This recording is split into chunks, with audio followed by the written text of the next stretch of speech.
Je termine sur le type de mouvement qu'on peut appliquer à, c'est-à-dire à une solution de type ordonnancement ici. Donc on a vu l'inversion, maintenant on va voir l'échange ou bien la transposition. Donc on a ici la première solution SK, on peut obtenir une nouvelle solution, c'est le voisin de cette solution qui est SK plus 1, ou bien un S'. Donc on va faire un échange, c'est-à-dire le 3 prend la position de 7, le 7 prend la position de 3, malgré qu'ils ne sont pas à côté. Donc c'est le contraire de l'inversion, parce que l'inversion, il faut que les deux positions, bien les deux tâches soient à côté, consécutifs. Très bien. Donc ça c'est l'échange. Donc si on calcule le nombre de permutations possibles, donc c'est n fois n-1 sur 2 mouvements possibles pour chaque solution. Bon, il y a un troisième type de mouvement, c'est le déplacement. Le déplacement, il concerne un seul objet, pas deux objets. Ce n'est pas un échange entre deux positions. On va prendre un objet, c'est-à-dire une tâche dans une position, et on va la déplacer dans une autre position. Donc par exemple ici on va prendre le 7, on va le déplacer entre le 2 et le 3. Donc vous voyez que si on déplace le 7 entre 2 et 3, il y aura le changement de position de 4 objets. Le 7 va se déplacer, le 4, le 5 et le 6. Donc c'est pour ça que, c'est-à-dire, parce que c'est important de comprendre la différence entre ces trois mouvements. Parce que chaque mouvement, il a un impact sur l'ordre des tâches. Donc parce que ici lorsqu'on a fait une inversion, les autres éléments, bien les autres tâches n'ont pas changé de position, que ces deux éléments. La même chose pour l'échange de transposition. Lorsqu'on a fait un échange entre 3 et le 7, ce sont que ces deux éléments qui ont changé de position. Les autres, ils ont resté dans leur position, vis-à-vis bien sûr de la structure de la solution. Pour le déplacement, non. Parce que si on va déplacer le 7 ici entre le 3 et le 4, vous voyez, donc on va prendre 1, 2, 3, on va le placer ici. Donc le 4, il va se déplacer un petit peu, d'accord? Donc il y a le déplacement, si le 4 se déplace automatiquement, le 5 se déplace, le 6 se déplace et le 7. Donc on a 4 déplacements. On a 4 objets qui vont, ou bien 4 tâches qui vont changer de place. Vous voyez que ce n'est pas la même chose. Donc ici, si on va calculer le nombre ici de mouvements possibles, c'est n fois n-2 sur 2 mouvements possibles pour chaque solution. Donc vous voyez que chaque type de permutation utilisée, il a son nombre de mouvements. Donc dans notre cas, on a utilisé le type de mouvement échange ou bien transposition. C'est pour ça qu'on a n fois n-1 sur 2. Donc pourquoi le diviser par 2? Parce que on ne va pas considérer la symétrie, on va ignorer la symétrie. On va faire ça par un exemple. Parce que normalement c'est n fois n-2. Mais puisqu'on ne va pas considérer la symétrie, donc ça minimise le coût de calcul, c'est bien. Ça minimise la complexité de calcul. Donc c'est toujours bien. Donc on va comprendre pourquoi on va diviser par 2. Donc, par exemple, ici, je prends cet exemple-là. On a la solution initiale, par exemple, c'est 3, 5, 1, 4, 2. Les 5 tâches sont ordonnées dans cet ordre-là. D'accord? Bien. On voudrait faire un échange. Donc, on est en train d'utiliser le deuxième type de mouvement, type d'échange, ou bien de transposition. C'est-à-dire, on peut échanger entre deux positions, quelle que soit leur distance. Donc, on va changer le 3 avec le 1. Donc, si on échange 3 par 1, on va obtenir 1, 5, 3, 4, 2. C'est-à-dire, le 1 va prendre la position de 3 et 3 la position de 1. Donc, on a 1, 5, 3, 4, 2. Bien. Si on va dire le contraire, on voudrait échanger le 1 par le 3. Parce qu'ici, vous voyez qu'on échange 3 par 1. On a obtenu 1, 5, 3, 4, 2. La même solution, on voudrait échanger le 1 par 3. Donc, le 1 va prendre la position du 3 et le 3 va prendre la position du 1. Donc, c'est 1, 5, 3, 4, 2. Vous voyez qu'on a obtenu la même solution. Donc, c'est la même chose. Donc, c'est pour ça qu'on va éliminer le côté symétrique. Donc, le fait de dire 3 par 1, c'est la même chose que de dire 1, échanger 3 par 1. C'est la même chose de dire échanger 1 par 3.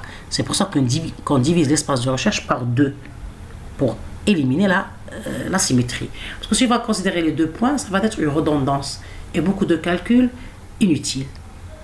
Donc c'est pour ça que l'espace de recherche c'est n fois n-1 divisé par 2. Et pourquoi c'est moins 1? Parce qu'on ne va pas considérer, c'est-à-dire c'est n2, n3, n4, il n'y a pas le 1,1. Bien. Donc, Donc la taille du voisinage NSK du solution SK est n fois n-1 sur 2. Pour notre cas, notre exercice, puisqu'on a 5 tâches, c'est-à-dire n égale à 5, donc la taille c'est 5 qui est n, fois n-1, c'est-à-dire 5 moins 1 c'est 4, fois 4 divisé par 2, c'est 10 voisins. Donc pour chaque solution SK considérée, on va prendre 10 voisins de l'espace de recherche. Donc l'espace de recherche S5 est l'ensemble des permutations de 1, 2, 3, 4, 5. Donc on va ici l'écrire pour mieux se rappeler. Donc puisque c'est c'est-à-dire c'est 5 factoriel, l'espace de recherche, le cardinal de l'espace de recherche, d'accord? Donc cardinal, donc on dit cardinal qui est le nombre cardinal, bien sûr mathématiquement ce sont 2 barres. Cardinal de l'espace de recherche S est égal à n factoriel, d'accord? Donc 1 factoriel, donc c'est 5 fois 4 fois 3 fois 2 fois 1. Donc c'est 5 fois 4 fois 3 fois 2 fois 1. Je vais faire le calcul. Donc 5 fois 4 c'est 20 fois 3. 3 fois 2 c'est 6 fois 6. Donc est égal à 20 fois 6, 6 fois 2, 12, 120. Donc on a 120 solutions c'est-à-dire en tout. Donc vous voyez que pour 5 tâches, on a 120 points. Donc si vous projetez vers le réel, c'est-à-dire si on a par exemple n égale à 10 000 tâches, donc vous voyez que c'est la combinatoire, l'explosion combinatoire.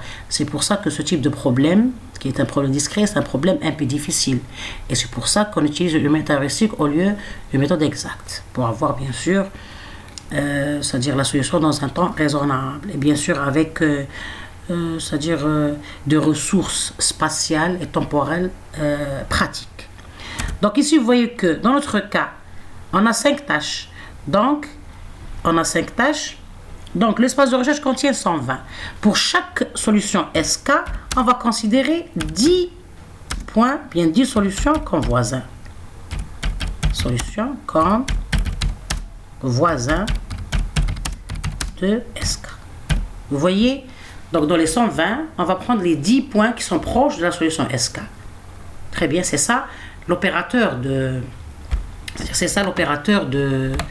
voisinage qui est utilisé dans la méthode de Tabou et qui est une méthode, c'est-à-dire elle est très bien utilisée.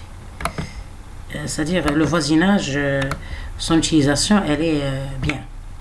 Elle est fructive, c'est-à-dire elle donne de très bons résultats. Bien, donc on s'est mis d'accord ici sur le calcul du cardinal de l'espace de recherche.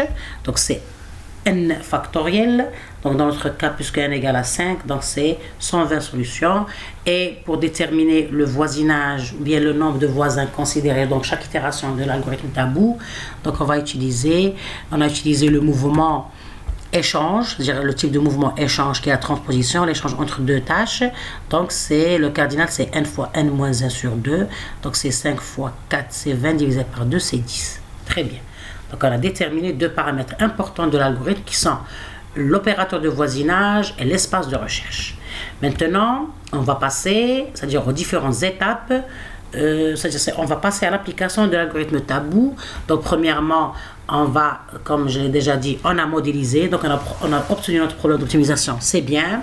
Maintenant, on va passer à la représentation des solutions, bien les variables nommées SK pour les 5 tâches. Donc la structure de la solution, on l'a déjà dit, c'est un séquencement des 5 tâches dans un certain ordre. Bien. Donc c'est la solution SK. Le voisinage NSK, c'est la structure du voisinage, elle est obtenue en permutant 2 positions, c'est-à-dire en utilisant l'opérateur d'échange ou bien de transposition entre 2 tâches. Donc on a la solution, par exemple, ici, on échange entre la position 1 et 5, donc on obtient une autre solution qui est SK plus 1, c'est 5, 3, 4, 2, 1. C'est un des voisins de la solution SK. En connaissant que le NSK, c'est-à-dire le neighboring ou le voisinage de SK, contient 10 voisins. Donc chaque solution a 10 voisins. L'ensemble de voisinage NSK est déterminé par la permutation entre une tâche SK et ses voisins. Donc ici, on a 5 variables, 5 tâches. Donc plutôt on a, c'est-à-dire 5 tâches. Donc c'est 5 fois 4 égale à 20, c'est-à-dire divisé par 2, c'est 10. Parce qu'on n'a pas considéré la symétrie et on n'a pas considéré la diagonale principale. Bien, donc dans